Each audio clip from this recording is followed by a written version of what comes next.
নমস্কার বন্ধুরা, খিদিসা দিদি আপনাদের সবাইকে স্বাগত। পুজোতে তো অনেকেই অনেক রকম অনিয়ম করেছেন। এবার একটু হেলদি খাবার খেয়ে নিজেকে একেবারে ফিট করে নিন। দেখুন, এখানে নিয়েছি চিকেন, তার সঙ্গে বিভিন্ন রকম সবজি।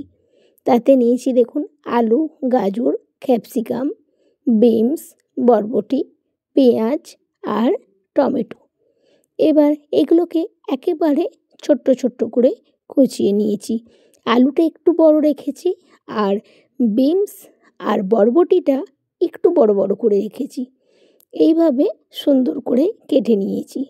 এবার কড়াই তেল দিয়ে ফোড়ন দিয়েছি গোটা গরম মশলা আর তেজপাতা, আর চপ করে রাখা রসুন দিয়ে দিলাম।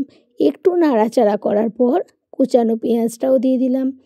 একটু হালকা ভাজা হয়ে গেলে এবার প্রত্যেকটা সবজি দিয়ে দেবো।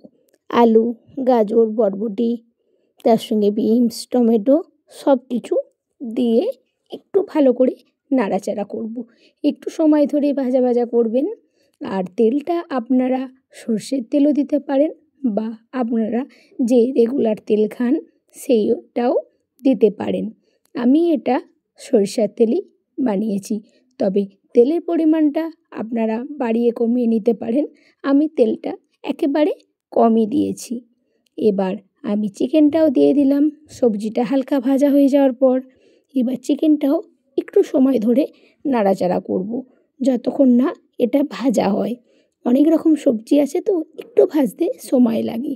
এবার চপ করে রাখা আদা, চেরা কাঁচা লঙ্কা, পরিমাণ মতন হলুদ আর নুন দিলাম।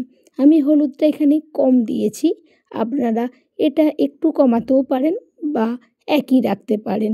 এইভাবে দিয়ে আবারও ভালোভাবে একটু সময় নিয়ে কষিয়ে নেব, যতক্ষণ না এটা একটু ভাজা ভাজা হয়। আর ওপর থেকে নুন দেওয়ার কারণে একটু জল বেরোবে, সেই জলটা যতক্ষণ না বেরোয়।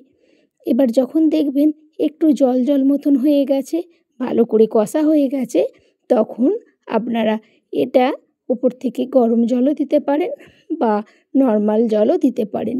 একটু গোলমরিচ দিয়ে দিলাম ঝালের জন্য। কাঁচা লঙ্কাটা যেহেতু 3খানা দিয়েছিলাম, গোলমরিচটা আমি হাফ চামচ দিলাম। আপনাদের যদি এটা বাচ্চা কিংবা বড়রা খায়, তখন আপনারা ঝালটা নিজেদের মতন দিয়ে দেবেন। এবার গরম জল দিয়ে দিলাম। এবার ঝোলটা ফুটে আসার অপেক্ষা করছি। ঝোলটা যখনই ওপর থেকে ফুটে যাবে, তখন আমি 1 চামচ বাটার নিয়ে ওপরে দিয়ে দিয়েছি। এবার বাটারটা গলে গেলে সুন্দরভাবে সার্ভ করব।